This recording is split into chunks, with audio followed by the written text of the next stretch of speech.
আর সবাইকে শুভরাত্রি। কিছু বলার জন্যই তো যুক্ত হইলাম। হ্যাঁ ভাই, আমার একটু একটু আমরা তো শেষের দিকে চলে এসেছি, একটু শর্ট করে বলেন হ্যাঁ, ভাই। শর্ট করেই বলবো। আমার একটাই প্রশ্ন মাত্র, একটা প্রশ্ন করব। আপনার ইয়াজিস মাজুসের কথাই সবাই জানেন। আমি এই পড়তেছিলাম একটু আগে যে ইয়াজিস মাজুস থেকে আহ, আদম সন্তানই বলা হচ্ছে। যারা হচ্ছে আদমের স্বপ্নদোষের বীর্য থেকেই নাকি ইয়াজুস মাজুসের জন্ম। তো এটা নিয়ে আমার প্রশ্ন না, আর একটা জায়গায় প্রশ্ন অমিত দা দেখে যেহেতু আছে এখানে, বলি যে হিজড়া জন্ম হয় নাকি আপনার পিরিয়ড চলাকালীন সময় যদি কেউ মিলিত হয়, এই সময় নাকি জিনেরা নাকি এর সাথে মিলিত হয়ে জিনেদের বীর্য থেকেই এই হিজড়াদের জন্ম। এই মেন্স চলাকালীন সময় বা পিরিয়ড চলাকালীন সময় কি আদৌ কি গর্ভধারণ করা সম্ভব? বা ইয়াজুজ মাজুজ যে জন্মগ্রহণ করলো, এই ইয়াজুজ মাহুল যে বীর্যটা কোথায় যে জন্মগ্রহণ করলো, কার পেটে যে জন্মগ্রহণ করলো, এটাই আমার প্রশ্ন। এই যে হচ্ছে ইয়াজুজ মাজুজের ছবি দেখেন, ভয় পান সবাই, ভয় পান। ছবিটা কে ভয় পাচ্ছি উঠালো? ভয় ভাই পাচ্ছি। ভাই ভাই ভাই এটা কোন ভয় কিন্তু স্যাটেলাইট দিয়ে তোলা কাঁপতেছি। হলো আসিফ ভাই? হ্যাঁ ভাই, ভয় পাইছেন সবাই? এটা কোন আমি স্যাটেলাইট দিয়ে তোলা আমি হলো ভাই? অলরেডি কাঁপতেছি ভাই, অলরেডি কাঁপতেছি, চরম ভয় মোহাম্মদ লাগতেছে। মোহাম্মদ মাঝে মাঝে রাতের বেলা ঘুম থেকে কাঁপতে কাঁপতে ঘুম ভেঙে যেত। ঘুম ভেঙে বলতো কি যে, এই ওই জুলকারনাইন যে দেয়ালটা তৈরি করে দিয়েছিল, মানে গল্পটা হচ্ছে এরকম যে জুলকারনাইন পৃথিবীর শেষ প্রান্তে একটা দেয়াল তৈরি করে দিয়েছিল, যে দেয়ালের ওই পাশে ইয়াজুজ মাজুজ আছে এরকম লক্ষ লক্ষ মানুষ যদি থাকে একজন, ইয়াজুজ মাজুজ আছে 999 জন, মানে মানুষের প্রায় 999 গুণ বেশি সংখ্যায় ইয়াজুজ মাজুজ আছে পৃথিবীতে।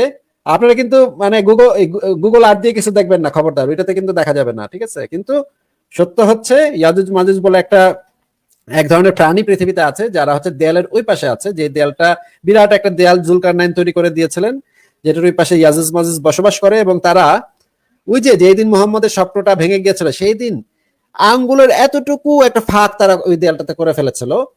তখন নবী মোহাম্মদ সেটা স্বপ্ন দেখে ঘুম থেকে ধরফর করে উঠে বলেছিলেন, ভয়ে তার মুখ লাল হয়ে গিয়েছিল। এটা সহিহ হাদিসের বর্ণনা, যে চিৎকার করতে করতে বলতেছিল যে ইয়াজুজ মাজুজ সেই দেয়ালের এতটুকু অংশ ফাঁক করে ফেলেছে। তাকে জিজ্ঞেস করা হয়েছিল, নবী, হে নবী, আপনি এত ভয় ভীত কেন, ঘামতেছেন, লাল হয়ে গেছে, কি হয়েছে? বলে, এই যে আমি দেখলাম যে ইয়াজুজ মাজুজ সেই দেয়ালে একটুখানি ফাটল সৃষ্টি করেছে, কিয়ামতের আর বেশি দেরি নাই।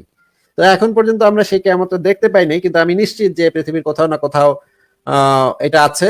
আমরা গুগল আর্থ দিয়ে হয়তো একদিন খুঁজে বের করতে পারবো। আচ্ছা আসিফ আচ্ছা ভাই, কিন্তু এরা তো সংখ্যায় কোটি কোটি, এবং এরা খায় কি, এবং এরা কি কিয়ামত পর্যন্ত বেঁচে থাকবে?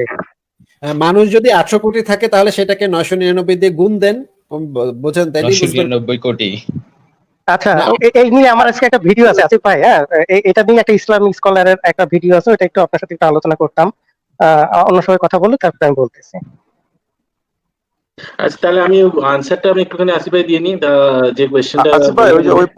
ওই প্রশ্নটার উত্তর অমিত ভাইয়ের কাছে চাচ্ছিলাম, যে ওই যে মেন্স চলাকালীন সময় কি কেউ প্রেগনেন্ট হতে পারে কিনা, যে শয়তান যে এখানে মিলিত হয় পিরিয়ড চলাকালীন সময়, কি আসলে কি শয়তান দেহ হোক আর মানুষ দেহ হোক, আপনার এটা কি আসলে কি আদৌ কি প্রেগনেন্ট হয় নাকি পিরিয়ড চলাকালীন আচ্ছা সময়? হ্যাঁ এটা এক্স্যাক্টলি। এটাই প্রথম কথাটা হচ্ছে যে মোটামুটি এই পিরিয়ড যেদিন শুরু হয়, যেদিনকে মাসিক চক্রটা শুরু হয়, তার 14 দিন বাদে, মোটামুটি 14 দিন বাদে ওভুলেশন হয়। এইটা খুব একটা ফিক্স নয়, এটা 10 থেকে, এটা ধরুন এই 7 থেকে 12 দিন মতো ইয়ে হতে পারে, 7 থেকে 14 দিন এরকম হতে পারে, এরকম ভ্যারি করতে পারে। কিন্তু আর একটা স্পাম সেটা থাকতে পারে, সেটা বেঁচে থাকতে পারে, মানে গর্ভ বলবো না, সেটা জরায়ুতে বেঁচে থাকতে পারে মোটামুটি ওই দুই দুই দিন মতো, 2 থেকে 3 দিন মতো বেঁচে থাকতেও পারে, মানে খুব কষ্ট করে। কিন্তু এই যে এই পিরিয়ড চলার সময়, তখন যে এন্ডোমেট্রিয়ামটা থাকে, মানে যে জরায়ুর যে জরায়ুর ভেতরে যে পোর্শনটা থাকে, যে বা যে লাইনিংটা থাকে, যে মিউকোজাটা থাকে, যে শ্লেষ্মা গ্রন্থি বলতে পারেন সেরকম অর্থে যদি বলেন, তাহলে এই মিউকোজাটা, এই এন্ডোমেট্রিয়ামটা কিন্তু শেডিং হতে থাকে। তার মানে এই এন্ডোমেট্রিয়ামটা ক্ষয় হতে হতে সেটা চলে যায়। সেই জন্য ব্লিডিংটা হয়, আবার একটা নতুন এন্ডোমেট্রিয়াম তৈরি হয়। তো এই সময় কিন্তু কনসিভ করাটা সম্ভব না। এই সময় কনসিভ করাটা সম্ভব না, মানে যেই করুক, সেটা মানুষই করুক আর জিনই করুক, যাই করুক, এখানে কনসিভ করাটা কখনোই সম্ভব না। ধন্যবাদ। আচ্ছা, আসিফ তাহলে ভাই, আমরা আপনার আপনার প্রশ্নের একটা উত্তর দিয়ে দিয়েছেন এমডি শাহজাহান নামে, একটা দারুণ উত্তর দিয়ে দিয়েছেন। এটা পয়েন্ট করে একটু মানে পিন করে লোকজন একটু দেখাইতেও পারেন, অসাধারণ একটা অ্যান্সার দিয়েছেন।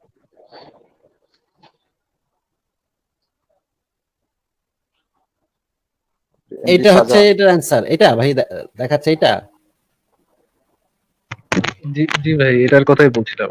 আহ, ভাই ওনাকে আইকিউ আইকিউতে একটা নোবেল পুরস্কার দেওয়া উচিত ওনাকে। আচ্ছা এক্স্যাক্টলি, আসিফ ডিজার্ভ ভাই, করে আপনার ভাই। ওই যে যখন বৈজ্ঞানিক কল্পকাহিনী বইগুলো ছিল ওখানে এই যে বুদ্ধিমত্তা মাপা হইতো না নিনি স্কেল নামে একটা স্কেলে, তো আমার মনে হয় এনার বুদ্ধিমত্তাটা হচ্ছে নিনি স্কেলে 1 কিংবা -1 এরকম মনে হচ্ছে। ভাই লাস্ট কমেন্টটা করছে কি দেখেন, কানিজের মিন্স হলে প্রগনেন্ট। ভাই ভাই রে ভাই। প্রগনেন্ট কি জিনিস ভাই? এগুলা যে ভাই কই থেকে আসে ভাই, কই থেকে ভাই যে আসে এগুলা, সিরিয়াসলি বাছাই ভাই। বাছাই উৎকৃষ্ট মানের বাছাই করা করা, বুঝছেন ভাই, এক একটা কাঁঠাল জায়গা থেকে পাতা। বাছাই করা করা না। আচ্ছা, যাই হোক আমরা এখন শেষ করে দিব। আমরা শেষে আপনারা একটু ছোট ছোট করে একটু একটু বক্তব্য দেন, তারপর আমরা শেষ করে দিব। অমিত ভাই থেকে শুরু করেন, তারপর আমরা শেষ করে দিব লাইভটা। আচ্ছা, এখানে একটা কমেন্ট দেখছিলাম, এনার নামটা আমি ভুলে গেছি, আইরিন সুলতানা, উনি একটা কমেন্ট করেছিলেন, আমি দেখেছিলাম। উনি ওই অটিজম নিয়ে একটা কথা বলছিলেন। তো উনি যে কথাটা উনি লিখেছিলেন সেটা সত্যি কথা, যে অটিজমের এখনো স্পেসিফিক কোনো কারণ আমরা একদম এটাই হয় এরকম ভাবে আমরা বলতে পারি না। কতগুলো বেশ কিছু ধারণা আছে, বেশ কিছু কোরিলেশন আছে দেখা যায়, যেমন আমরা বললাম যে এই বয়স একটা, আর অ্যালকোহলিজম একটা, আরো অনেক রকম ফ্যাক্টর থাকতে পারে। আর উনি আরেকটা কথা বলেছিলেন, এটা একটা কন্ডিশন, একটা নিউরোলজিক্যাল কন্ডিশন। হ্যাঁ, একদম ঠিক কথা। আর উনি আরো একটা কথা বলেছিলেন যে এটা নেচারে বা ইয়েতে থাকেই আর কি, মানে জিন পপুলেশনে থাকে, সেটাও একদম ঠিক কথা। এটা এটাকে আমরা সেরকম অর্থে এটাকে একটা ডিজিজ আমরা সেরকম ভাবে বলি না, বা এখান থেকে আমরা এটাও বলছি না যে ওই বাচ্চাটাকে বা যাই বলুন তাদেরকে আমরা কখনোই ছোট করছি না বা হেয় করছি না বা এরকম কোনো খারাপ কিছু বলছি না। এটা সত্যি যেটা বলেছেন সেটা একদম ঠিক কথা বলেছেন। আমাদের অ্যাসপেক্টে এটা ছিল না যে তাদেরকে কোনো রকম ভাবে হেয় করা বা ছোট করা। আমাদের অ্যাসপেক্টে ছিল এইসব কারণে হয়, এবং যে মানুষরা এরকম ভাবে লোকজনকে, মানে মানে বাকিদেরকে যেরকম ভাবে ছোট করে কথা বলেন, তাদেরকে একটুখানি বলার জন্যই এই কথাটা বলা হয়েছিল। মানে এই অটিজম যাদের আছে তাদেরকে আমরা কখনোই কখনোই কখনোই মানে একজন মানে একটা অসুস্থ এরকম ভাবে আমরা কখনোই ভাবি না। থ্যাংক ইউ আসিফ ভাই। থ্যাংক ইউ আসিফ ভাই, অসংখ্য ধন্যবাদ অ্যাড করার জন্য। আহ, আচ্ছা, এবার আমি বলি, সেটা হচ্ছে আমি হিন্দু মুমিনদের উদ্দেশ্যে বলবো। হিন্দু মুমিনরা যেটা করেন সেটা হচ্ছে ইসলামে একটা ওই যে নাকি দড়ি বাঁধা উটের মতো একটা কিছু নিয়ে তারা কথা বলেন। তো তারা এটা নিয়ে হাসাহাসি করেন। এবং নাকি দড়ি বাঁধা উটের মতো বিষয়টা কি, যেটা হচ্ছে গিয়ে কোনো যুক্তি ছাড়া হচ্ছে গিয়ে অন্ধভাবে বিশ্বাস করা। হ্যাঁ, কিন্তু হিন্দু ধর্ম কিন্তু এরকম একটা কথা আছে শিব পুরাণে, সেটা হচ্ছে আমি একটু সেটা সেটা বলি। সেটা হচ্ছে কেবল যুক্তি অবলম্বন করিয়া চলিলেই নাস্তিক্যই আসিয়া পড়ে। হ্যাঁ, তো এই জিনিসটা দিন আমরা কি বুঝলাম আসলে, যেমন ওই যে আপনার হচ্ছে হনুমান যে সূর্য খেয়ে ফেলছে, বা হনুমান পাথর তুলে ফেলছে বা পাহাড় তুলে ফেলছে, সীতার জন্ম হয়েছে হচ্ছে গিয়ে ভূমি থেকে। তো এগুলো যদি আমরা মানে যুক্তি দিয়ে যদি আমরা বিচার করি, তাহলে তো এগুলো কিছুই আমরা মানতে পারবো না। বাট আমরা যদি চিন্তা করি, অন্ধভাবে বিশ্বাস করি যে না এটা তো হতেই পারে, এটা হতেই পারে, তাহলে কিন্তু আসলে একই ব্যাপার দাঁড়ায়। হিন্দু ধর্ম কিন্তু একই কথা আছে।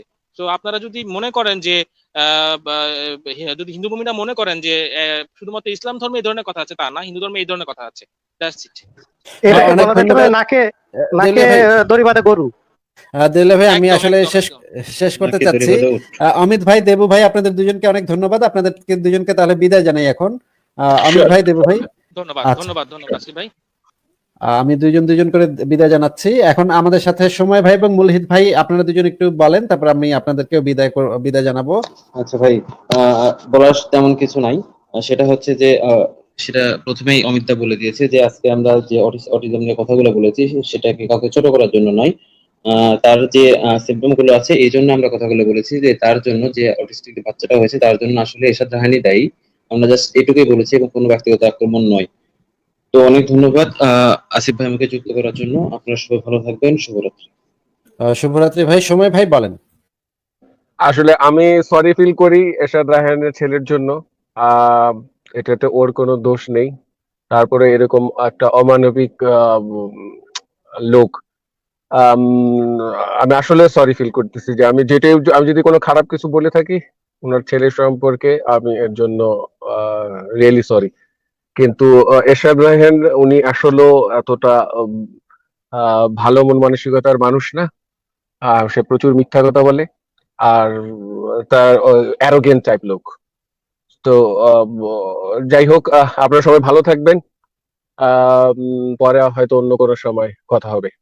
আচ্ছা, সময় ভাই আপনাকে অনেক ধন্যবাদ, আপনাকে বিদায় জানাচ্ছি। তাহলে আমাদের সাথে আছেন আমি মুসলিম এবং ক্যাসেল অন দ্য ইয়ার। আমি মুসলিম ভাই বলেন, আমরা লাইভটা শেষ করে দিচ্ছি, আসলে শেষের দিকে আপনারা যুক্ত হয়েছেন, আপনারা একটু শর্ট করে বললেন। আচ্ছা, আমি আসলে একটু সাইকোলজিক্যাল প্রশ্ন করতে চাই, আপনার কাছে প্রশ্ন করতে চাই। আমার ব্যক্তিগতভাবে একটা সমস্যা হয়, যেমন ধরেন আমি বাংলাদেশে রয়েছি। এখন যদি আমি ধর্মের যেগুলো প্রশ্ন আছে, এগুলা প্রশ্ন যদি আমি একজন ধার্মিকের কাছে গিয়ে করি, তখন তো তারা সরাসরি আমাকে বলে, এই তুই তো নাস্তিক হয়ে গেছিস। তো তার জন্য আমি পরিবারে অনেক সময় প্রবলেমে প্রবলেমে পড়ছি। যেমন আমার পরিবারটা একটা ইসলামিক পরিবার। অনেক সময় আছে আমরা প্রশ্ন করি যে আপনার ভিডিও দেখার পর ব্রেইনে কি হয়, বারবার প্রশ্ন জাগে যে এটা এরকম। যেমন একটু আগে আপনি বলছেন যে কোরআনে এরকম আছে, এক জায়গায় গিয়ে সূর্য থামে।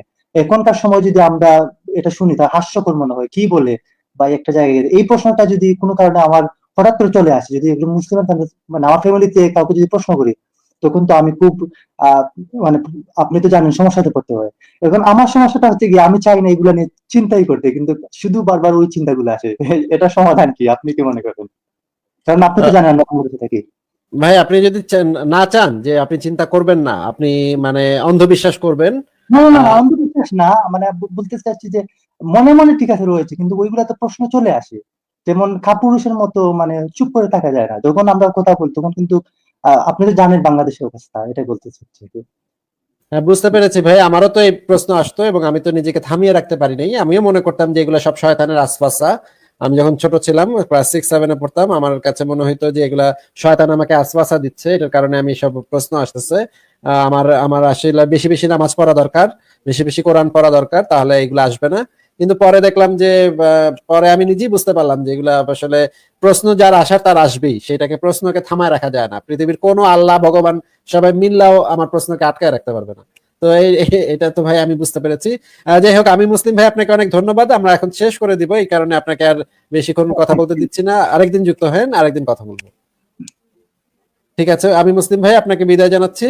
আহ আহ ফারাজ, আচ্ছা সরি, ফারাজ ভাইকে আমি ইয়া করে দিচ্ছি ভুল করে।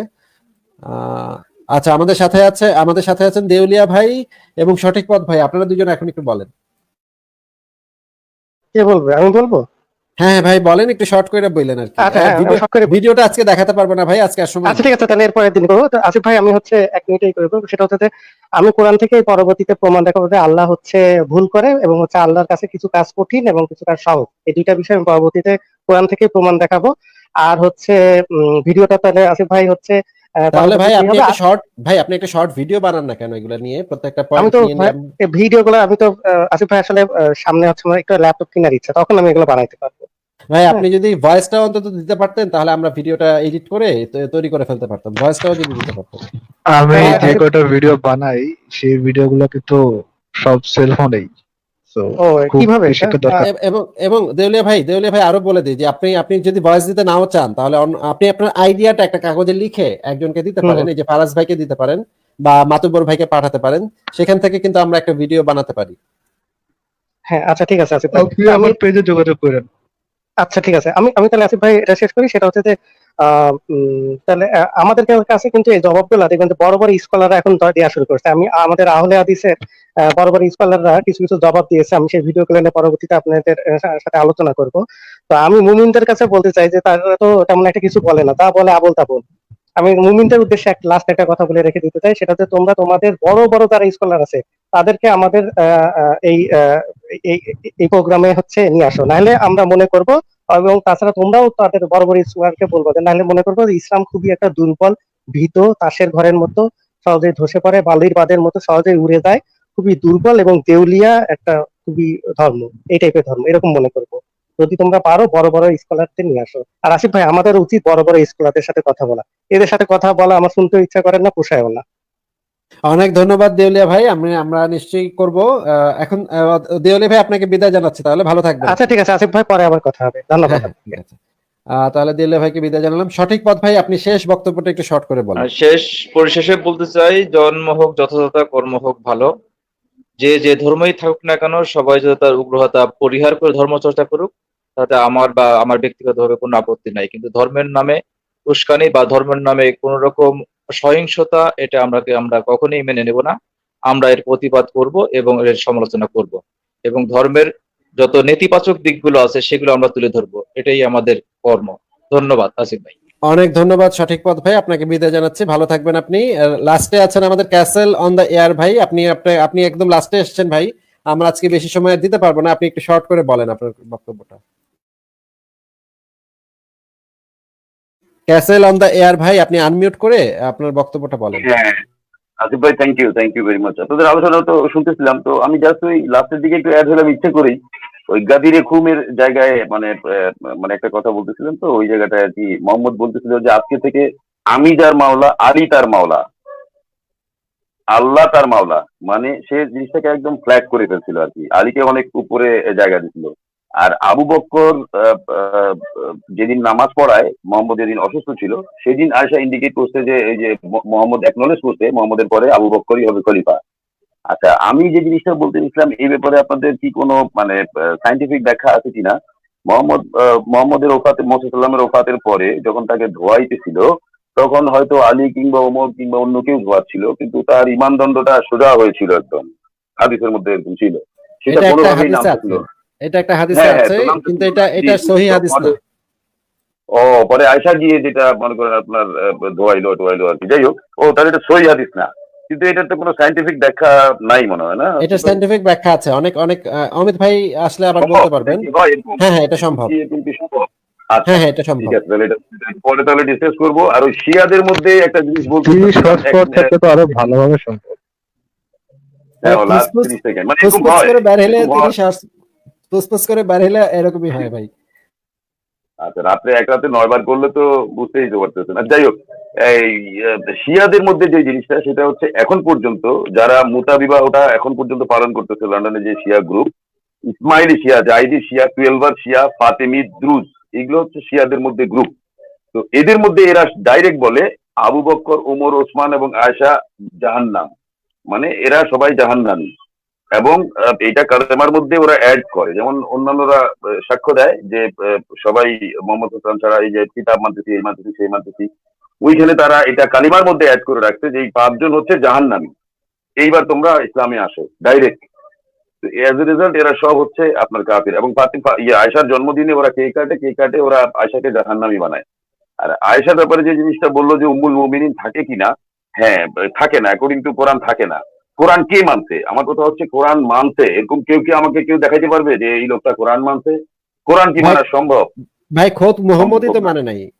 খোদ মোহাম্মদকে মোহাম্মদই তো আল্লাহ মানে পাক নাই। বলেছে হ্যাঁ যে বিয়া আর রাইট, বিয়া করবি না, খবরদার আর বিয়া করবি না, হ্যাঁ তারপরে গিয়ে মোহাম্মদ রাইট। আবার গিয়ে বিয়ে করছে। আবার আরেকটা কাজ করছে তো, মোহাম্মদকে বলছে যে তুমি যতটুকু অন্যায় যে করে তাকে ততটুকু শাস্তি দিবা, তার চেয়ে বেশিও না কমও না, অন্যায় অনুযায়ী শাস্তি দিবা। আসমা বিনতে মারওয়ান কটূক্তি করছে কবিতার মাধ্যমে, তুমি তাকে হত্যা করাইলা কেন? তুমিও কটূক্তি করো কবিতার মাধ্যমে। কাব বিন আশরাফকে কটূক্তি করার কারণে মারছে, তুমিও কটূক্তি করো। যাই হোক, যে জিনিসগুলো মানে আল্লাহর কথাও তো রাখে নাই কেন? আবু বক্কর তো ফাদাক, আপনি যেটা মন ভুলে গেছিলেন আসিফ ভাই, ফাদাকের যে সম্পত্তিটা ফাতেমার কাছ থেকে নিয়ে নিল এবং বললো যে নবীদের উত্তরাধিকার হয় না, মোহাম্মদ বলে গেছে। কেন? মুসার উত্তরাধিকার হারুন যদি হইতে পারে, কোরআনের মধ্যে লেখা আছে যখন মুসা আপনার সিনাই পাহাড়ে গেল, বলে গেল যে আমার পরিবর্তে তুমি হচ্ছে নবী এবং আমার রিপ্রেজেন্টেটিভ। যেহেতু নবুয়ত নাই, সেহেতু মোহাম্মদ তো হিজরত করার সময় আলীকে বলে গেছে যে আমার রিপ্রেজেন্টেটিভ হিসাবে তুমি এখানে থাকো, দেখে রাখো। তো নবীদের বলে উত্তরাধিকার হয় না। আর ফাতেমাকে হত্যা করার পরে এবং খেলাফত আবু বকর নিয়ে নেওয়ার ফলে ফাতেমা আর কোনোদিন আবু বকরের কোনো সালাম নেয় নাই। অ্যাজ এ রেজাল্ট প্রতিদিন আবু বকর ওই বাড়ি, ফাতেমার বাড়ির পাশ দিয়ে যেত আর সালাম নিত, কিন্তু সালামের উত্তর কোনোদিন ফাতেমা দেয় নাই। আক্ষেপ করে আবু বকর বললো যে গরু হয়ে যদি জন্মাইতাম তবুও আমার ভালো হইতো। তো যাই হোক, এই যে ব্যাপারগুলো অ্যানালাইসিস করলে বোঝা যায় যে তারা কেউই আসলে বিশ্বাস করতো না। নাহলে নবীন কন্যার কাছ থেকে নবী ইন্তেকালের পরেই ফাদাকটা নিয়ে নেওয়ার তো কোনো মানে নাই। নিজেরা সংঘাত করে মৃত্যুবরণ করছে। ওসমানকে মারছিল তখন আসিফ ভাই বলতে চাচ্ছিলেন যে ব্যাপারটা, ওসমানকে হত্যা করছে খোদ আয়েশার ভাই মোহাম্মদ বিন আবু বকর। এবং দাড়ি ধরে যখন টান দিছে তখন বলছিল যে তোমার বাবা যদি আজকে জীবিত থাকতেন এবং দেখতেন যে তুমি আমার এই সাদা দাড়িগুলো ধরে টানতে করতেছো, তাহলে খুবই কষ্ট পাইতো। কিসের কি এত কথা তো মনে করেন আপনার তার শোনার দরকার নাই। ওই দাড়ি ধরে টানাটানি করে করতে ছিঁড়াছিড়ি করে, মানে ওটাকে তো মনে করেন জিল্লতির সাথে আপনার মারছে এবং তার ড্রেনের মধ্যে ফেলে রাখছে এবং তার প্রত্যেকটা হাড় গোড় ভাঙছে এবং 3 দিন না 4 দিন ওখানে পড়ে থাকার পরে তাকে দাফন করছে। যাই হোক, এগুলো হিস্ট্রি আসলে এক এক ভাবে এক একজন বর্ণনা করছে, বাট শিয়ারা এদের কাউকে মানে না। এই শিয়াদেরই একটা গ্রুপের মধ্যে যেটা আছে 12 শিয়া, এই 12 শিয়া থেকেই এই সুফিজম, এই যে আপনার পীরদের যে সোর্সটা আছে না, এই আপনার ইমামিয়াত, যেটা ইমাম 12 ইমাম যে আছে, এই 12 ইমামের যে গ্রুপটা, এই গ্রুপটা থেকেই আপনার এই সুফিজমটা বের হয়েছে। নকশাবন্দি, চিশতিয়া, আপনার সোহরাওয়ার্দিয়া, এই এরা। কেসারান্দার ভাই অনেক ধন্যবাদ আপনাকে। আরো ঠিক আছে, আরো অনেক অনেক কথা আছে থ্যাংক ইউ। শিয়াদের সম্পর্কে। ভাই লাস্ট একটা কথা ছিল, এই যে সেদিন, আচ্ছা পরে বলবো না আরেক সময়। ওকে ওকে, থাক, অনেক রাত হয়ে গেছে। আপনি যদি আজকের যে এই যে আজকে এরশাদ রায়হানকে নিয়ে আমরা অনেকক্ষণ কথা বললাম, সেটা নিয়ে যদি কিছু বলতে চান তাহলে বলতে পারেন। না, উনার কথা আসলে উনার নিয়ে কমেন্টস করাটা মানে আমার ভালো লাগে না আসলে ইউজলেস, ভ্যালুলেস কথা মানে বলে লাগছে। কিন্তু ভাই এই লোকেরা তো আমাদের মানে অনেক মানুষকে খুবই নোংরা ভাবে গালিগালাজ করে। এই যে আপনি জানেন কি না, কয়েকদিন আগে একজন ব্যক্তি, ওনার নাম সরোয়ার্দী, উনি ওনাদের একটা লাইভে গিয়েছিলেন, ওনাকে ময়কারে মা চয়কারে চো এই গালিটা দিয়েছিল প্রকাশ্যে, অনর্থক, কোনো কারণ ছাড়াই হুদাই এসে তাকে এইভাবে গালিগালাজ করা শুরু করে। গাল ফাটাই দিয়ে এটা তো ঠিকই আছে, ঠিকই তো আছে, গালিগালাজ তো করবেই। আপনার কোরআন তো এই শিক্ষা দেয়, গালিগালাজ করার শিক্ষা দেয়। কোরআনে আল্লাহ গালিগালাজ করছে না, বান্দর বলতে, মোহাম্মদও তো গালিগালাজ করছে, যারও সন্তান বলে গালিগালাজ করছে না। তো ওরা তো গালিগালাজ শিখবেই। যদিও কোরআনে বলছে যে তোমরা গালিগালাজ করো না, কিন্তু তারপরে তারা তো করতেই হবে। কারণ কি, তারা মুমিন মুসলমান, এটা বুঝাইতে হবে না? কিন্তু ভাই এরকম বাজে বাজে কথা বলে যে একটা গাড়ি, নিজের মেয়েকে গাড়ির সাথে তুলনা করে, আমি গাড়িটা বানাইছি, চালাইবো অন্য বাটায়, মানে কি রকমের কথাবার্তা ভাই। না, যেটা হলো মানে আমার মনে হয় যেটা না, মুসলিম যে মুমিন হতে পারে, যে সে হচ্ছে কমপ্লিটলি পারভার্টেড না হলে হয় না, বুঝছেন? এই যে মা ছেলে মেয়ে এগুলো নিয়ে যে রিলেশন গুলো নিয়ে যে কটাক্ষ করে না, এগুলো তো আপনার ইসলামে তো এই সমস্ত শাস্তির কথা বলা আছে, যে এই কাজটা করলে মরা ভাইয়ের মাংস খাওয়া, এই কাজটা করলে মায়ের সাথে জেনা করার মতো শাস্তি। আরে এই কথা বলার দরকারটা কি? মায়ের সাথে এরকম শাস্তির দরকার আছে? এটা আরো কঠিন কিছু নাই যে জ্বলন্ত আঙ্গারে তোমাকে জ্বালানো হবে, এই ধরনের শাস্তির কত রকম বর্ণনা আছে। আল্লাহ এগুলো কি ধরনের কি মানে আপনার উদাহরণ দেয়, আমার মাথায় আসে না। কোরআনের আয়াত বলে কেউ বানাইতে পারে না। আপনি তো আসিফ ভাই খুব সুন্দর করে কোরআনের কয়েকটা আয়াত বানাই দিচ্ছিলেন, আমিও কয়েকটা বাংলায় কয়েকটা আয়াত বলে দিচ্ছিলাম, যেগুলো একদম পৃথিবীর মানে সমস্ত মানুষের জন্য যেটা অ্যাপ্লিকেবল। মানে বুঝি না আমি আসলে। যাই হোক, এরশাদ ভাইয়ের সাথে আমার নেক্সট টাইম কথা হলে এটা আমি তুলবো। তবে সেদিন একজন আসছিলেন, এসে বলতেছিলেন যে আসিফ ভাই বলছে যে মা এবং ছেলের এই যে নোংরা কথাটা ওরা বলে, এটা নাকি আপনি বলতেন। তো আমি তখন স্পষ্ট করে ওকে বলে দিলাম যে না, এই ধরনের কোনো কথাই না, এই ধরনের প্রশ্নই আসে না। ওই যে রিফাত, মনে হয় রিফাত ওকি যে লাইভটা করতেছিল গতকালকে, মনে হয়, হ্যাঁ গতকালকে। তো আমি প্লাস আরো দুই একজন দেখলাম, সবাই আপনার পক্ষে কথা বললো যে না ভাই এই ধরনের কথা বলেনি, কখনোই না। সে বললো সে শুনতে কিন্তু কোনো ডকুমেন্ট দিতে পারতেছে না। তো আমার মনে হয় এগুলো ওই ওদেরই কাজ, বুঝছেন? ওই ওদেরই লোকজন আসতেছি বাবা বাবা, ওদেরই লোকজন মনে করেন আপনার সেট করে দিয়ে ওই লাস্টে মনে করেন আপনার মুমিন বানায় ঢুকায় এই ধরনের প্রশ্ন করে একটা বিব্রতকর অবস্থার মধ্যে ফেলতে চায় আর কি, যেটা আমি মনে করি। আর তাছাড়া অন্যান্য মানুষরা এই ধরনের কথা বলতে পারে না। আমি পরিষ্কার করে বুঝাই দিচ্ছি যে দুইজন প্রাপ্তবয়স্ক, আসিফ ভাই যেটা বলছে, দুইজন প্রাপ্তবয়স্ক, মা ছেলে হোক, মা বোন হোক, ভাই বোন হোক, সম্পর্ক এখানে ইস্যু না। তারা সুস্থ মস্তিষ্কে প্রাপ্তবয়স্ক দুইজন কি করবে না করবে এটা তাদের ব্যাপার। আসিফ ভাই মেইন জিনিসটা ছিল এইটা, সেক্স করবে নাকি ওরা খেলবে, না সুইমিং করবে, না দৌড়াবে, না কি করবে, এটা তাদের ব্যাপার। তারা যদি চায় যা খাবে তাই করবে, জিনিসটা বলে দিচ্ছি। কিন্তু তারপরও সে মানবে না, তাকে ওইভাবে মোটিভেট করেই পাঠাইছিল। আচ্ছা যাই হোক, আসিফ ভাই এগুলো নিয়ে আসলে ইয়ে করে লাভ নাই। আর ওরা গালি দিচ্ছে, হ্যাঁ গালি দিচ্ছে। জি ভাই, জি আসিফ ভাই কি বললেন? না না, বললাম যে কিছু বলার নাই, তাদের মন মগজ যে কি দিয়ে পরিপূর্ণ সেটা আমরা জানি। হ্যাঁ এটা তো জানেনি। মোহাম্মদের খালার সাথে তো মনে করেন মোহাম্মদ, মনে করেন আপনার আর এগুলো বলার দরকার কি? মোহাম্মদের কারনামা আমার কাছে যে আছে না, আমি তো মোহাম্মদের তো আপনারা বলেন 11টা না 12টা না 13টা বিয়ের কথা, 30টা 35টা দেখাতে পারবো যে মনে করেন আপনার বিয়ের কাহিনী। মোহাম্মদ তো মেয়ে নিয়ে আটকায় রাখছে, আটকায় জোর করে সেক্স করতে চাইছে, পরে ওর সাথে আর সেক্স করে নাই, পরে ছেড়ে দিতে। সে মেয়ে উঠাই নিয়ে গিয়ে একটা জায়গায় বাগান বাড়ি আছে, ওই বাগান বাড়িতে ঘরের মধ্যে আটকায় রাখছে। হ্যাঁ হ্যাঁ, আমার ইনফোতে আছে এই রেফারেন্স গুলা। মনে আছে আপনার? মনে পড়ছে? হাদিসে আছে এরকম। আবার বিয়ে মরার 2-3 দিন আগেও বিয়ে করছে। আবার ছোট বাচ্চাকে দেখে বলছে এই বাচ্চাটা বড় হলে আমি বিয়ে করবো। মানে তার চিন্তা ভাবনা এত মানে মানে পারভার্টেড। বাজারে আছে, বাজারে তার মানদণ্ড খারাপ হয়ে গেছে, বাসায় যাই জয়নবরে ফালাই দিয়ে মনে করেন আপনার এই কাজ করে ফেললো। জয়নব বলতেছে আমি কাজ করতেছি, আরো তো অনেকেই আছে না, সবাই কাজ টাজ করে আবার এসে বললো তোমাদের এরকম হলে তোমরা এই কাজ করো। তো যাদের বউ নাই যাদের বউ অন্য দেশে আছে মাস্টারবেশন তো করা যাবে না, এগুলোর ব্যাখ্যা নাই। যাই হোক, মানে এগুলো হাস্যকর আর কি, কিছু মনে করেন আপনার ইয়ে দিতে। তারা আসলে জানে না ভাই, ইসলামটাকেও চেনে না, ইসলাম কি জিনিস, মোহাম্মদকেও জানে না, মোহাম্মদ কে। যার আচ্ছা, কারণে অনেক ওরা এই ধরনের কাসেম ভাই আপনাকে অনেক ধন্যবাদ জানাচ্ছি। আমরা আজকে এখন শেষ করে দিচ্ছি। তাহলে আপনাকে আবার আশা করি আমরা আপনাকে আবার পাবো, আবার কথা হবে। ভালো থাকবেন ক্যাসেল ভাই। ফারাজ ভাই আপনি শেষে কিছু বলেন তাহলে। আচ্ছা আসিফ ভাই, ধন্যবাদ যুক্ত করার জন্য। আজকে লাইভটা মোটামুটি মজাই হইলো। আহ, দুঃখজনক বিষয় হচ্ছে টাকলা সাহেব গালিগালাজ করে গেলেন, কিন্তু যুক্ত হয়ে কোনো কিছু ডিফেন্ড করতে পারলেন না। যাই হোক, আগামীকাল হয়তো বা ওনাদের লাইভে যে গালিগালাজ করবেন এই সেই, বাট ভাই গালিগালাজ তো আলটিমেট কোনো সলিউশন না। আপনি যদি ভাই মনে করেন যে আপনার বিশ্বাসটা যৌক্তিক কোনো কিছু, বা আপনি যেগুলো ভাবেন সেগুলা অথেন্টিক কোনো কিছু, বা আপনি যে কথাগুলো বলেন ওই ইসলামিক সায়েন্স নিয়ে যে কথাগুলো বলেন, ওই সায়েন্স গুলো এনে আলোচনা করতে পারেন। আমরা তাফসীর ঘাটায়, সায়েন্স ঘাটায় দেখতে পারি যে আপনার দাবিগুলো কি যৌক্তিক নাকি আলটিমেটলি অন্ধবিশ্বাসের একটি পার্ট। ধন্যবাদ আসিফ ভাই যুক্ত করার জন্য। আমার এতটুকু ভাই বলার 10 ছিল। সেকেন্ড থ্যাংক সময় ইউ ভাই দিবেন, যুক্ত করা, আমাকে 10 যুক্ত করার সেকেন্ড, জন্য। just 10 second. ভাই 10 আচ্ছা সেকেন্ড। আচ্ছা আচ্ছা, আমার ক্যাসেল ভাই মনে হয় বলেন, 10 সেকেন্ড বলেন। 10 সেকেন্ড, 10 সেকেন্ড। আমার মনে হয় আসিফ ভাই, ওদের আপনি তো অনেক দিন ধরে গালি সহ্য করতে করতে করতে এই অবস্থা আছে, এখন তো মনে হয় রেজিস্ট্যান্ট হয়ে গেছে, হার্ড ইমিউনিটি বলে না, আপনার মনে হয় এখন মনে করেন রেজিস্ট্যান্ট হয়ে গেছে। আমার মনে হয় যারা গালি দেয়, গালি দিক, তারপরেও আসুক, এসে একটু কথা বলুক এবং কয়েকটা কথা শুনুক, এবং কিছু রেফারেন্স আপনি দিবেন, যেগুলো ওরা চেক করুক। আপনি যদি গালি দেওয়ার পর যদি ওকে বাদ দিয়ে দেন, কিংবা ওর সাথে কথা না বলেন, কিংবা ইয়ে করেন, তাহলে কিন্তু মানে হইলো না।